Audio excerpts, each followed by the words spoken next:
আপনি কি প্রতিদিন কাজ করেই চলেছেন, তবুও শান্তি পাচ্ছেন না? সকাল থেকে রাত পর্যন্ত ছুটে চলেছেন, অফিস, সংসার, দায়িত্ব, কিন্তু ভেতরে কেমন যেন একটা অস্থিরতা, একটা ভারী বোধ। আপনি ভালো কাজ করছেন, সৎভাবে জীবনে চালাচ্ছেন, তবুও কেন মনে হয় যেন জীবনটা একটা বোঝা হয়ে গেছে? কেন প্রতিটা কাজ শেষে ক্লান্তি আসে, শান্তি আসে না? আর সবচেয়ে বড় প্রশ্ন, কর্ম কি মানুষকে বাঁধে না মুক্ত করে? আজকের এই পর্ব গীতা আপনাকে এমন একটি সত্য শেখাবে যা আপনার পুরো জীবনটাকেই বদলে দিতে পারে। শেষ পর্যন্ত থাকুন। নমস্কার, আমি আপনাদের স্বাগত জানাচ্ছি গীতার এই চতুর্থ পর্ব।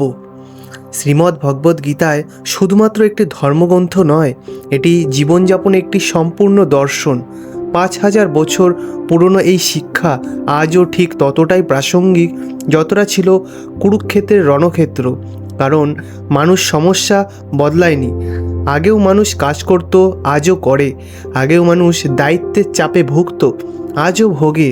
আগেও মানুষ শান্তি খুঁজত, আজও খোঁজে। কিন্তু শান্তি পাওয়া যায় না কেন? কারণ আমরা জানি কি করছি, কেন করছি, কিভাবে করছি।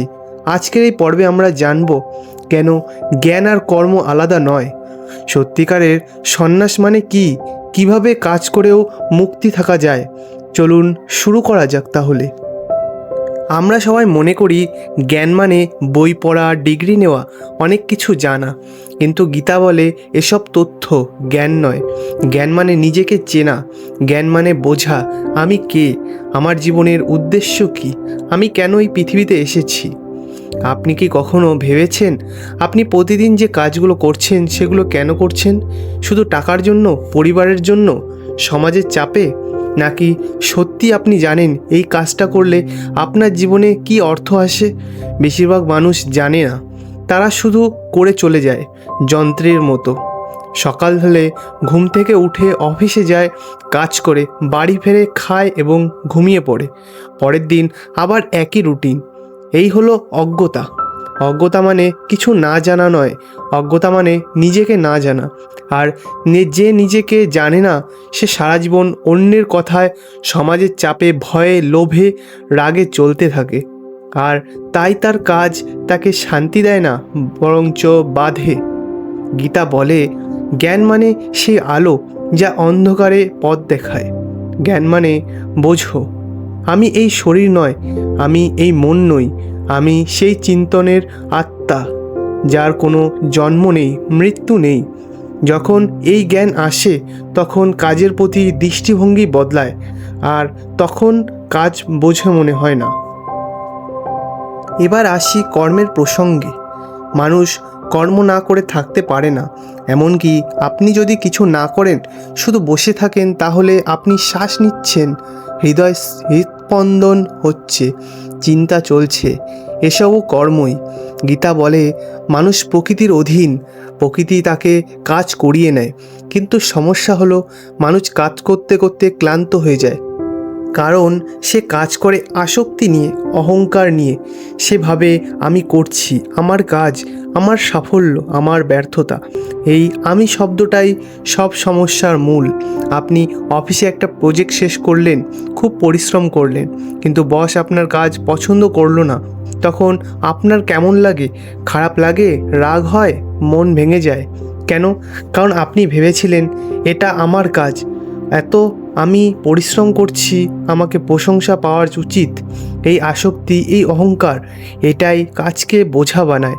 অন্যদিকে একজন ডাক্তার অপারেশন করেন, রোগী বাঁচে বা মরে, কিন্তু তার কর্তব্য করেন, কিন্তু ফলের চিন্তায় পাগল হন না। এটাই নিষ্কাম কর্ম।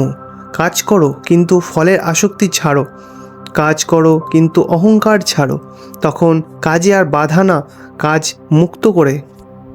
এখন আসি সবচেয়ে ভুল বোঝা একটি বিষয়, সন্ন্যাস।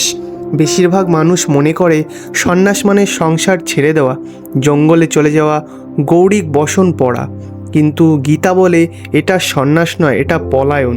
সত্যিকারের সন্ন্যাস মানে বাইরের কিছু ছাড়া নয়, ভিতরে আসক্তি ছাড়া। একবার ভাবুন, একজন মানুষ সংসার ছেড়ে জঙ্গলে গেল, কিন্তু তার মনে এখনও ক্রোধ আছে, লোভ আছে, হিংসাও আছে। সে কি সন্ন্যাসী? না। অন্যদিকে একজন মানুষ সংসারে আছে, চাকরি করছে, সন্তান মানুষ করছে, কিন্তু তার মনে কোনো আসক্তি নেই। সে সব দায়িত্ব পালন করছে, কিন্তু ভেতরে মুক্ত। সেই প্রকৃত সন্ন্যাসী। গীতা বলে সন্ন্যাসী মানে দায়িত্ব থেকে পালানো নয়, আসক্তি থেকে মুক্তি। আপনার বাবা মার দায়িত্ব নিচ্ছেন, এটা কর্তব্য। কিন্তু যদি আপনি মনে করেন আমি না থাকলে তারা বাঁচবে না, তাহলে এটা আসক্তি। আপনি অফিসে কাজ করছেন, এটা কর্তব্য। কিন্তু যদি আপনি মনে করেন আমি না থাকলে এই প্রজেক্ট হবে না, এটাই তাহলে অহংকার। সন্ন্যাস মানে এই আসক্তি আর অহংকার ছেড়ে দেওয়া। আর যখন আপনি এটা ছাড়তে পারবেন, তখন আপনি দেখবেন কাজ আর ভারী মনে হয় না। কারণ আপনি জানছেন আমি একজন মাধ্যম মাত্র, আমি কর্তা নই। কর্তা হলেন ঈশ্বর, আমি যন্ত্র, তিনি যন্ত্রী। এতক্ষণে আমরা বুঝলাম, কর্ম বুঝলাম, জ্ঞান বুঝলাম এবং সন্ন্যাস বুঝলাম। এবার আসি সবচেয়ে গুরুত্বপূর্ণ কথা। জ্ঞান আর কর্ম আলাদা নয়, একসাথে। গীতা বলে জ্ঞান ছাড়া কর্ম অন্ধ, কর্ম ছাড়া জ্ঞান অসম্পূর্ণ। কেউ কেউ বলে আমি ধ্যান করব, মন্ত্র জপ করব, কাজ করব না, এটা ভুল। আবার কেউ বলে আমি শুধু কাজ করব, ঈশ্বরে বিশ্বাস নেই, এটাও ভুল। জ্ঞান মানে বোঝা আমি কে, কেন এই কাজ করছি, এই কাজের উদ্দেশ্য কি। কর্ম মানে সেই বোঝা থেকে কাজ করা। একটি উদাহরণ দিই। ধরুন আপনি একজন শিক্ষক। যদি আপনি শুধু টাকার জন্য পড়ান, তাহলে এটা অন্ধ কর্ম। আপনি ক্লান্ত হবেন, হতাশ হবেন। কিন্তু যদি আপনি বোঝেন আমি শুধু পড়াচ্ছি না, আমি ভবিষ্যৎ প্রজন্ম গড়ছি, আমার কাজ হবে একটা সেবা, এটা পুজো। তখন একই কাজ, কিন্তু ভাব বদলে যায়। তখন ক্লান্তি নয়, আনন্দ আসে। এটাই জ্ঞান কর্মের মিলন। আপনার বাড়িতে রান্না করছেন, যদি মনে করেন আমাকে করতেই হবে, বাধ্য হয়ে করছি, তাহলে এটা বোঝা। কিন্তু যদি মনে করেন আমি পরিবারের জন্য ভালোবেসে রান্না করছি, এটা আমার সেবা, তাহলে একই কাজ আনন্দময় হয়ে ওঠে। এটাই গীতার শিক্ষা। জ্ঞান দিয়ে কাজ করো, কাজ দিয়ে জ্ঞান প্রকাশ করো না। আমরা সবাই ছুটছি, সকাল থেকে রাত, রাত থেকে সকাল। কাজ করছি, টাকা কামাচ্ছি, পদ উঁচু করছি, বাড়ি গাড়ি কিনছি, কিন্তু শান্তি কোথায়? আমরা ভাবি বেশি টাকা হলে শান্তি আসবে, না এলো। ভাবি ভালো পদ পেলে শান্তি আসবে, না এলো। ভাবি সবাইকে সম্মান করলে শান্তি আসবে, না এলো। কারণ আমরা শান্তি খুঁজি বাইরে, আর গীতা বলছে শান্তি ভেতরে।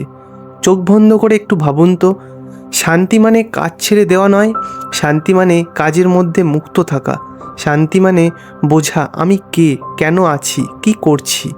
যখন আপনি আপনার কাজকে একটা পুজো মনে করবেন, একটা সেবা মনে করবেন, তখন কাজ আর ক্লান্তি করবে না, তখন কাজের মধ্যে আনন্দ। গীতা বলে তুমি কাজ করো, কিন্তু ফলের আসক্তি ছাড়ো, কর্তা হওয়ার অহংকার ছাড়ো। তুমি শুধু মাধ্যম। আর যেদিন এটা বুঝবে, সেদিন তুমি মুক্ত। মুক্ত মানে জীবিত থেকেও বাধা না থাকা। কাজ করবে কিন্তু বাধা থাকবে না, দায়িত্ব পালন করবে কিন্তু হাহাকার করবে না, ভালোবাসবে কিন্তু আঁকড়ে ধরবে না। এইগুলো জ্ঞান কর্ম সন্ন্যাসের যোগ। এই হলো মুক্ত জীবন। তো বন্ধুরা, আজকের এই পর্ব আমরা শিখলাম জ্ঞান মানে নিজেকে চেনা, নিজের কাজের উদ্দেশ্য বোঝা। কর্ম মানে আসক্তিহীনভাবে, অহংকারহীনভাবে দায়িত্ব পালন করা। সন্ন্যাসী মানে সংসার ছাড়া নয়, আসক্তি ছাড়া। আর যখন এই তিনটি মিলে যায়, জ্ঞান কর্ম সন্ন্যাস, তখন জীবন হয়ে ওঠে মুক্ত, শান্তিময় এবং আনন্দময়। গীতা আপনাকে পালাতে বলে না, লড়তে বলে, কিন্তু বুঝে লড়তে বলে, জেনে লড়তে বলে। আর এটাই জীবনের আসল যুদ্ধ, নিজের অজ্ঞতা, নিজের আসক্তি, নিজের অহংকারের বিরুদ্ধে। এই যুদ্ধে যে জিতল সেই প্রকৃত বিজয়ী। আশা করছি আজকের এই কথাগুলো আপনার জীবনে একটু আলো ফেলেছে। পরের পর্বে আমরা আলোচনা করব গীতার ৫ম অধ্যায় কর্মসন্ন্যাস যোগ নিয়ে, যেখানে আমরা আরও গভীরে যাব। কিভাবে কাজ আর ত্যাগ একসাথে চলে। তো থাকুন আমাদের সাথে। আর যদি এই কথাগুলি আপনার মনে একটু আলো জ্বলে থাকে, তাহলে এই যাত্রায় আরও অনেকের সাথে ভাগ করে নিন, কারণ জ্ঞান বাড়ে ভাগ করলে, কমে না। ভালো থাকবেন, শান্তিতে থাকবেন, আর মনে রাখবেন, কাজ করো নিষ্ঠায়, ফল ভুলে যাও নির্ভয়ে। জ্ঞানের আলোয় পথ চলো, মুক্ত পাবে নিশ্চয়ই। নমস্কার।